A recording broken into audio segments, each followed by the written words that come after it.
नमस्कार, कसे आहात सगळे? मजेत ना? तर आम्ही पण मजेत. तर उद्या डिलिव्हरीसाठी मी हॉस्पिटलला ॲडमिट होणार आहे म्हटलं. त्यापूर्वी मी ज्या बॅग्स रचल्या आहेत त्या तुम्हाला दाखवू. तर डिलिव्हरीसाठी माझी हॉस्पिटल बॅग मी कशी पॅक केली ती तुम्ही बघितली. आता मी बाळाची बॅग कशी पॅक केली आहे ते तुम्हाला दाखवणार आहे. तर बाळाच्या बॅगमध्ये सगळ्यात वरच्या कप्प्यात मी ठेवलं आहे देवाचं साहित्य. मूर्ती आणि थोडंसं पूजेचं साहित्य कॅरी करते. ज्यात देवाची पुस्तकं आहे, म्हणजे मला जर अँशियस फील झालं किंवा मधल्या वेळेमध्ये मी हे गणपती अथर्वशीर्ष स्तोत्र वाचू शकते किंवा रामरक्षाही वाचू शकते. हे घेतलं आहे आणि दिवा लावण्यासाठी दिवा घेतला आहे, एक धुपासाठी दिवा घेतला आहे. आणि तुम्हाला माहीतच असेल, हे आमचे ट्रॅव्हलिंग बाप्पा आहेत. कुठेही आमच्यासोबत असतात, कारण त्यांचा आशीर्वाद सदैव आमच्यासोबत असतो. ते सोबत असले ना तर असं वाटतं कोणीतरी मोठं व्यक्ती आमच्यासोबत फिरतं आहे, म्हणून हे बाप्पा नेहमी असतात सोबत. आणि छोटंसं कृष्ण पण घेतलं आहे, कारण माझ्या देवाऱ्यात 2 कृष्ण आहे. मग ह्या कृष्णाला पण आम्ही सोबत घेऊन जाणार आहोत. आणि हे दिव्याखाली ठेवायला प्लेट्स घेतलेल्या आहेत, अशा वाती घेतल्या आहेत. इथे तेलाची बॉटल घेतली आहे, ज्याला मी रॅप केलं आहे व्यवस्थित, लिकेजचं काही टेन्शन नाही आहे. धूप घेतली आहे आणि हे रक्षा कवच आहे जे स्वामी समर्थांच्या केंद्रात मिळतं, तर ते सोबत ठेवले स्वामींचा आशीर्वाद म्हणून. आणि ही माळ जप करण्यासाठी माळ घेतली आहे. ह्या माळेवर मी नेहमी स्वामी समर्थांचा जप करत असते, तर ती माळ पण सोबत घेतली. तर ह्या चेनमध्ये मी इराचा एक्स्ट्रा ड्रेस घेतला आहे. तशी ती तिकडे राहणार नाही, पण इन केस काही भरलं अंगावर, बेबीने शू केली हो नाही रा, तर त्यासाठी एक एक्स्ट्रा ड्रेस घेतला आहे. आणि इकडे बाळाचं साहित्य, इकडे आहे बेबी डायपर्स, बेबी वाईप्स आहेत. आणि इकडे हातरूम आले बाळाचं तोंड वगैरे पुसण्यासाठी. आणि इथे चांदीची वाटी, चांदीचा चमचा आहे आणि एक स्टीलची वाटी एक्स्ट्राची ती पण घेतली आहे. स्टीलचा चमचा, असे 2 सेट घेतलेत. सगळ्यात महत्त्वाचं म्हणजे त्या दिवशी आम्ही इस्कॉनमधून ही शॉल घेतली, ज्यावर महामंत्र लिहिला आहे, हरे कृष्ण हरे राम. आणि इथे श्रीरामांचा फोटो आहे, रामलल्ला अयोध्यावरचे, तर तो फोटो होता, तो पण घेतला सोबत. तर ह्या शॉलला मी आधी पाण्यातनं काढलं आहे स्वच्छ डेटॉलमधून आणि इस्त्री पण केली. आणि बाळ जेव्हा पहिल्यांदा हातात येईल तर सगळ्यात आधी ह्या शॉलमध्ये बाळाला घ्यायचं. ह्या उद्देशाने मी घेतलेली ही शॉल, जे आपण असं बाळाला इथे घेतो, नरम नरम, म्हणजे बाळाला पण लागत नाही आपले हात वगैरे. आणि असं घ्यायला सोपं जातं. इथून झीप असते आणि बाळाला आपण असं पकडू शकतो. तर हे पण घेतलं. आणि इथे दुपटे आहेत सगळे, अगदी छोटे छोटे दुपटे घेतलेत, बाळाला पहिल्यांदा लागतील. हे मस्लिन क्लॉथ आहे, ब्लँकेट. आणि हे स्वॅडल्स आहेत. इकडे ड्राय शीट्स आहेत, जे सगळं काही मॅन्डेटरी आहे, जे सगळं लागणार आहे. आणि हे बाळासाठी कपडे घेतलेत, स्वेटर्स आहेत. इकडे आहेत मिटन्स, सॉक्स, सगळं ठेवलेलं आहे ह्या पिशवीत. आणि याच्यात आहेत कॅप्स. आणि इकडे आहेत लंगोट. लंगोट बरेच घ्यायचे आहेत आपल्याला, तर हे सध्या एवढे 8 एक घेतलेले आहेत, घरी पण आहेत. आणि सगळ्यात महत्त्वाचं म्हणजे फिडिंग बॉटल.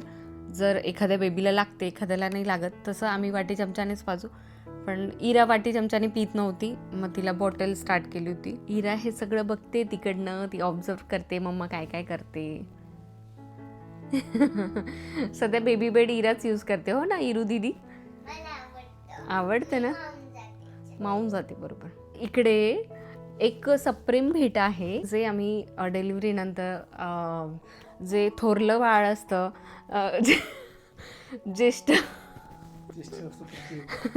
ज्येष्ठ सुपुत्री असते किंवा सुपुत्र असतं, त्या ज्येष्ठांना द्यावं लागतं. आम्ही जाणीवपूर्वक ही भाषा वापरतोय, कारण आमच्या ज्या ज्येष्ठ सुकन्या आहेत त्यांना ही गोष्ट समजायला नको.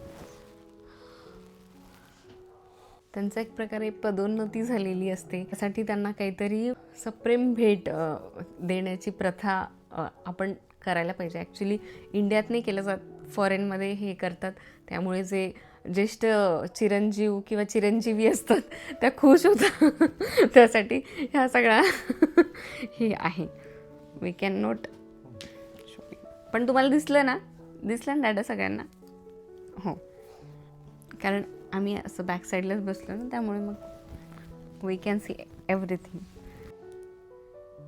असं आहे. पण आम्ही एवढं कोड लँग्वेजमध्ये बोललो तरी आमचा पचका झालेला आहे.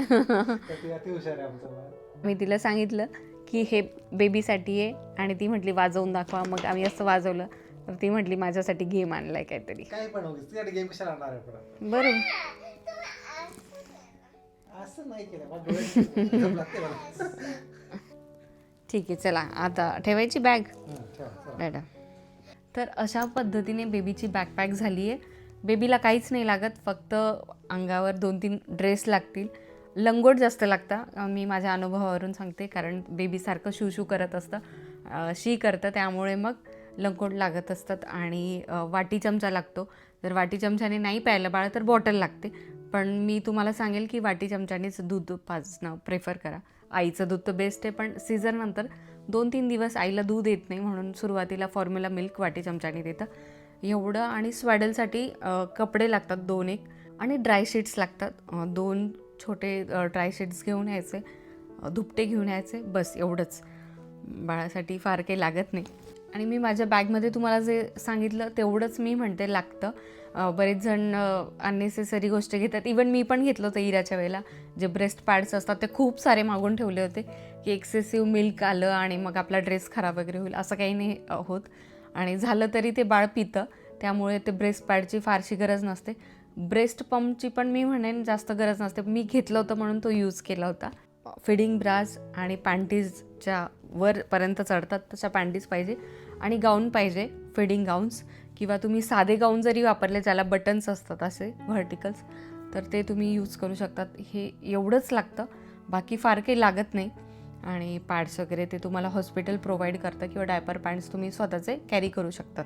आय होप तुम्हाला व्हिडिओ आवडला असेल, आणि आवडला असेल तर व्हिडिओला भरपूर लाईक करा, शेअर करा, आणि चॅनल अजूनही सबस्क्राईब नसेल केलं तर सबस्क्राईब नक्की करा. धन्यवाद.